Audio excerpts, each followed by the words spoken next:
Hi everyone, this is the second talk in this series of 6 videos to really teach you about food groups and how you can eat to fullness and lose weight. The focus of this talk is on protein. First, we'll do a quick review. So, this picture, you have the meal on the left for many reasons that you can eat to fullness and lose weight. Foods have properties, and they have fullness properties. And they have physical properties. Some foods are very, very big for how many calories they have, so they can make you full while getting your calories down. The meal on the right, however, there's so many things going on there that if you eat that type of meal to fullness, you're going to gain weight, potentially very fast. You've got sugar-sweetened drinks, a dessert that's saturated fat and a lot of sugar, mostly. Very high calorie. The protein here is high fat. Ribs are high fat. The potatoes are fried, and the dish of potatoes there that looks like chips is covered with high fat foods. So very high fat, a lot of variety, a lot of calories. You eat that to fullness and you gain. Now the ultimate diet, again, is meats and sweets. It's hot dogs and ice cream. And this is exactly the type of dietary pattern that leads to heart disease and various other chronic diseases. Now, when people try to lose weight, most people, and this is just because of how people understand protein and things like carbs, what they do is they cut out some of the sweets, and they eat more vegetables and more fish and chicken and try to do this high protein, low carb thing. The problem, though, is even if you lose some weight, it plateaus, it flatlines very quickly. And it's almost impossible to move from that point unless you're an athlete. And just because you've reduced carbs somewhat here, what often ends up happening is it's not a keto diet. It doesn't work like a low-carb diet. And you get caught in a trap of cravings eating like this to lose weight. And we really want to help you get out of this trap.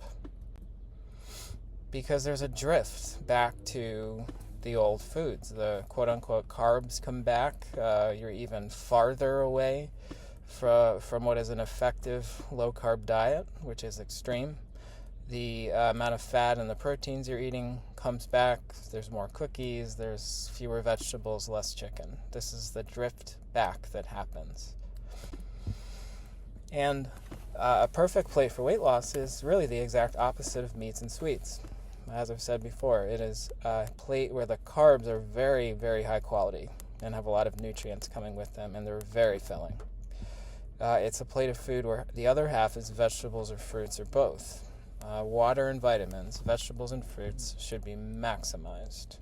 What's missing from this plate is the quote-unquote protein, and I'll explain. So the way out of the vegetables, meats, and snacks pattern is to eat healthy carbs. This is what's going to make the difference. This is going to give you fullness, craving control, a lot of enjoyment, and this is what is foundational for losing weight while eating to fullness. This is normal food, regular food, traditional food, humble food. You don't have to make anything that's bizarre to you. You can rely on familiar stuff, and it's our job to help you find what your recipes are. It's not controversial. This plate of healthy food, which is the consensus for how people should be eating, for longevity and for other reasons too, half the plate, most of the energy is from carbs, healthy ones. Peas, potatoes, butternut squash, quinoa, brown rice, white rice is fine, I'll explain. Pasta, white pasta is fine, I'll explain. Wild rice, bread, white or whole grain, kidney beans, chickpeas, and lentils. Most of the energy is from carbs. Now, I don't want to oversell and underdeliver here, but the average effects of eating this way are really good weight loss if you can get the proportions right. Your total cholesterol and your bad cholesterol generally come down, for some people quite dramatically. You get control over blood sugar, and I'll explain that. your cravings go down dramatically. I haven't met anyone who's done some of this who didn't notice a change. Energy is better, and often just your physical appearance changes. Food really affects everything. Okay, let's talk about protein. It's the most talked about word. It's all people talk about, and I don't think it deserves that. It's very misunderstood. Let me share with you what we know and how it applies to weight loss. So to start off, I just want to say how much we overeat protein as Americans. We go above what is the optimal amount, which is the recommended daily allowance, the RDA.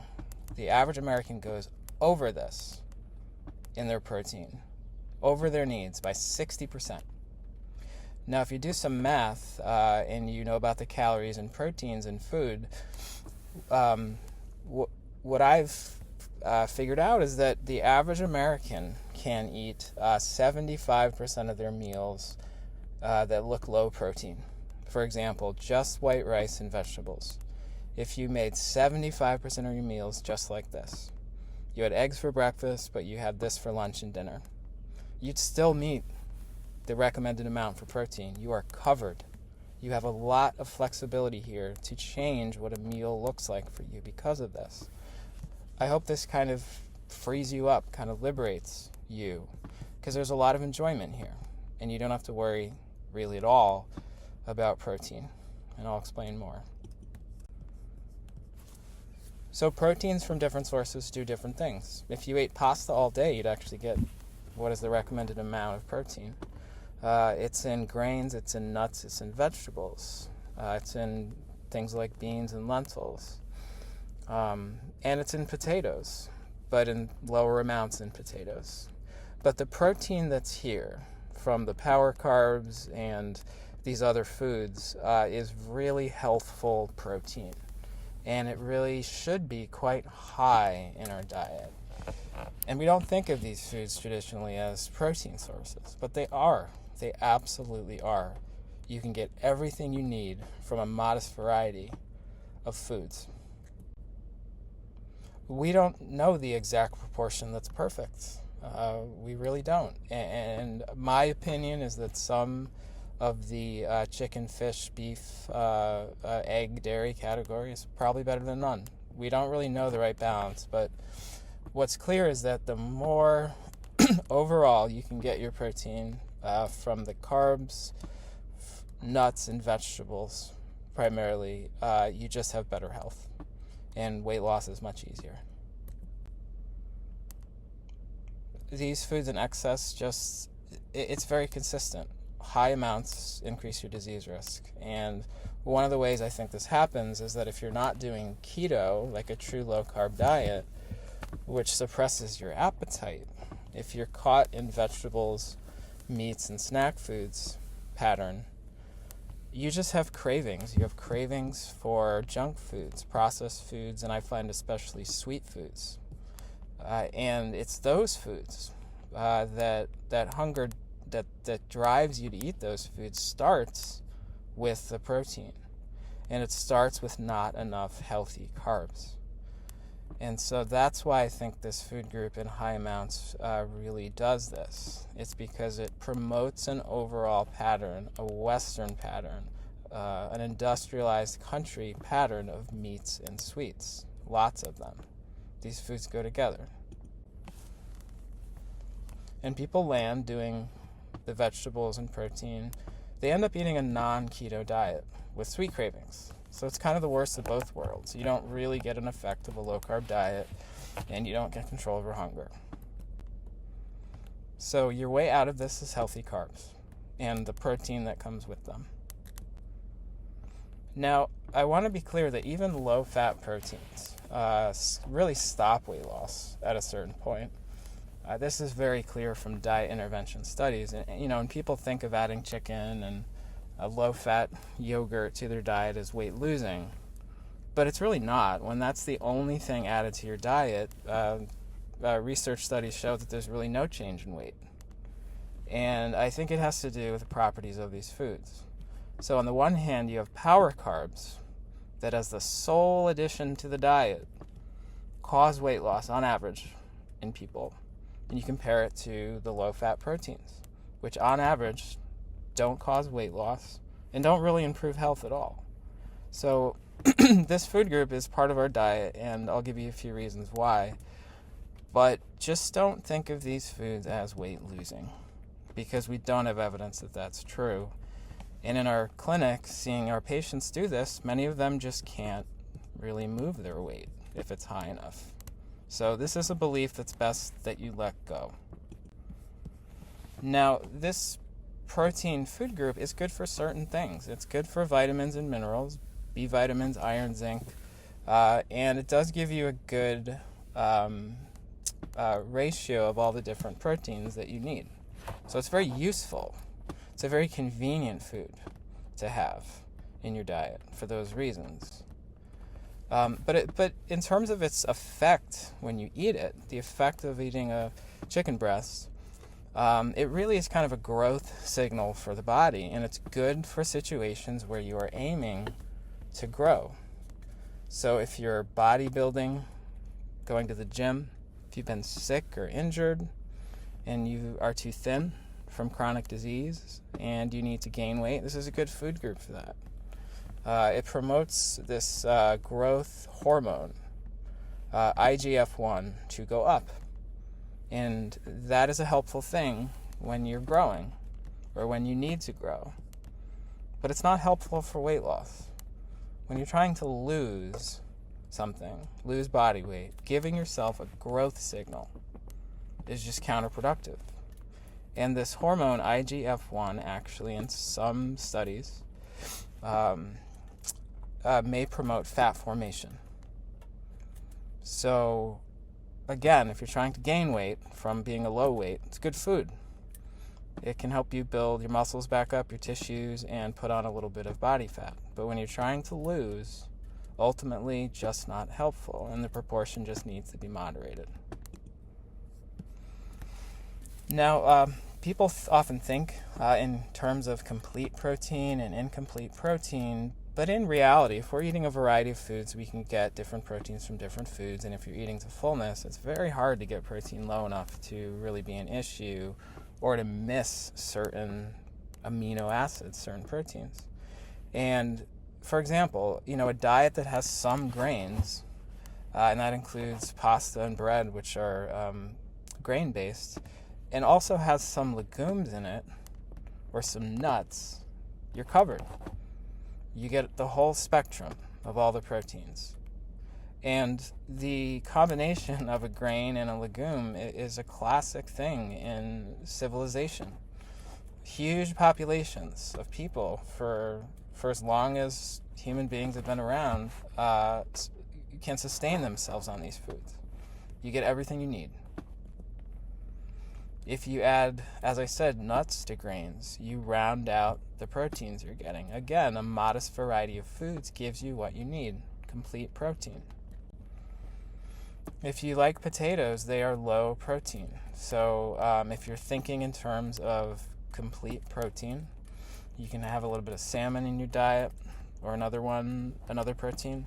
If you like tofu, if you're willing to also have legumes in the same day as a potato, on that day you got a complete amount of protein. Quinoa. Love quinoa for this fact. It has everything you need in it. Complete protein. Soy, or edamame, which is soybeans, is complete. So it's just about balance when it comes to protein.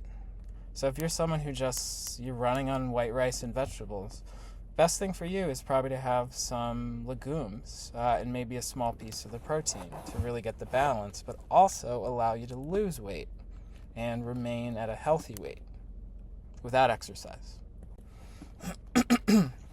But when I talk about protein, I want to point out that this is not a message of sort of plant-based versus animal-based, or the omnivores versus the vegans. I don't really I don't use those terms. I don't recommend you think in those terms or talk to others in those terms, because that's not really what I'm saying here. It's not what we're saying about food. It's just that we don't have the optimal balance. So I like to talk about food groups, not diets. I don't think we need to identify with how we're eating. We're just eating a healthy diet. And vegan and plant-based are problematic too, because food companies have used them and taken them over.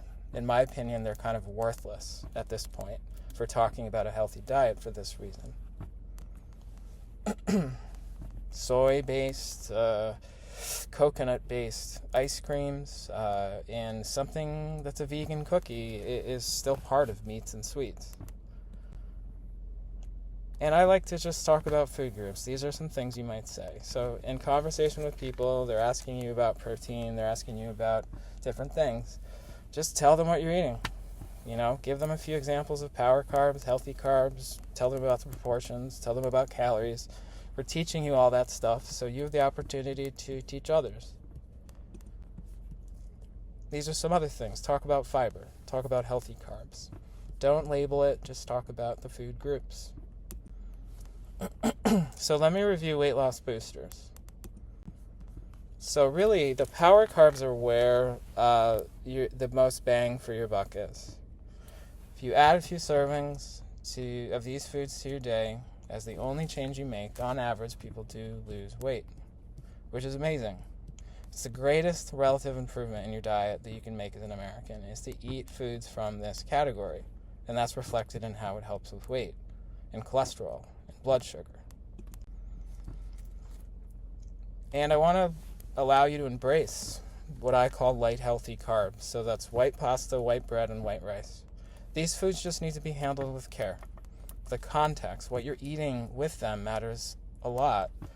A pasta dish at a restaurant in America usually is over half the calories just from fat, from cheese and oil. But if you make a pasta dish at home that's lighter on oil, and it's helping you to eat legumes or vegetables, and lots of them, it is helpful for weight loss and very enjoyable. To the extent that you like white bread. Having an avocado sandwich or just a vegetable sandwich, grilled or raw, having a very thin slice of smoked salmon, for example, or salmon salad, very thin layer with a high quality piece of white bread loaded with vegetables, you are heading in the right direction. That's going to help. If you like hummus, having a hummus sandwich is beautiful. If you dip white bread from a bakery into black bean or lentil soup and it makes the meal more enjoyable, that's perfect. If you like white rice, just make an equal proportion of vegetables. And if you can, add some lentils or some beans to it. Veggies are water and vitamins. The more you get, the better. They are incredibly important for weight loss. Most people like enough vegetables. Some people won't eat any, but we don't need that many. We each need 4 or 5, 6 that we like. And you just need to identify which ones those are, 1, and 2, how you like to make them. Some people won't eat cooked carrots, but they'll eat raw carrots, for example. So you just got to find these for you, and we can help. Power fruits, I think, are just fruits that have properties that undoubtedly help you lose weight. So they're either very low calorie for how big they are, or they're very filling, or they're both. So this is all tree fruits, citrus, bananas, melon, and berries. If you like really, really sweet fruits, that's fine. Pineapple, mango, and grapes. Just have them early in the day. If you have them too late in the day, it can be a source of some slowing of weight loss, but in no way, shape, or form are fruits weight gaining. It just doesn't make any sense. And avoid the drift to just sort of light, healthy carbs plus processed carbs. The addition of white rice to what you're already eating is not going to cause weight loss. It just won't. Same is true of pasta, same is true of bread. And it may even worsen the situation. But it's not because that food's a problem. It's because it's part of a diet pattern that doesn't allow it to work. And this is just a trap people fall into, and it's not going to be a situation that helps. It may even be a situation where you gain. So I want to end with this perspective and a few comments about habit change. So you can think of this not as an absolutist thing or commitment or being perfect. You can think of food as therapy. You're in treatment now, and you're trying to get as close to the perfect treatment as you can. If you add exercise to eating mostly these foods, then you're really in a super treatment. So think of this as therapy, if you like. Think of it as a treatment period that's helping you get to your goal. And once you're there, you can recalibrate. And phase 1 of this process is to basically make the same stuff you're already eating, but work on proportions. Really go for it. Get full off the vegetables first. Start to get stomach stretch. Move on to the healthy carbs. Top off your fullness. Get very full eating that food group. Let your body rest for a few minutes, 10 or 20 minutes. If you're still hungry at that point, which is normal, go and get the veggies again. Go and get the carbs again. Fill up again. And usually at that point, you are covered, very full for many, many hours. And really at that point, if you're having the protein, move on for it. Have it as the supplement, the delicacy, sort of a treat, if you will, at the end, once you're full. Phase 2 in this process is to do an experiment. You really need to get full, positive food feedback. You need to see how it makes you feel to eat a perfect plate for weight loss. And track how your weight is, track your energy, track your sleep and your mood. And if you do this and you see a result, you're never going to forget that. And it's so important to the process because it gives you an example of something that worked. And you're never going to forget that. Phase 3 of this process is you've seen it work. You like the way you feel, you've had positive food feedback, and you decide to start to make it a true habit, a long-term plan. And this involves finding recipes, meal planning, repeated efforts to make something a habit. It's a rocky journey, but the efforts pay off. Up and down, but generally speaking, if you're making the efforts, if you're doing what you can with your schedule, you will see a downward trend.